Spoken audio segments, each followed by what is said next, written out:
Ito naman mga kabrigada ang mga naitalang validated election-related incidents ngayong taon kumpara noong 2023. Mas mababa daw ng 56.19% ayon huyan sa PNP.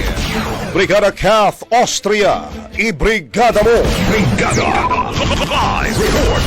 Mas mababa ang bilang ng mga naitalang insidente na may kaugnayan sa halalan ngayong taon kumpara yan noong idinaos ang barangay and sangguniang kabataan elections noong 2023. Ito ang sinabi ng Philippine National Police. Ayon kay PNP Public Information Office Chief Colonel Randolph Tuanyo, mas mababa ang naitalang 46 validated election-related incidents sa katatapos na midterm elections sa 105 na mga insidente noong BSKE. Katumbas ito ng pagbaba na 56.19%.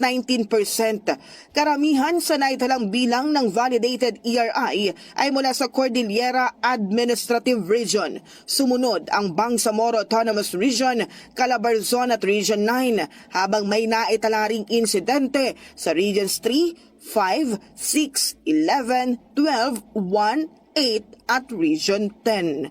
In the heart of changing lives, ako si Brigada Kath Austria ng 105.1 Brigada News sa Manila, The Music and News.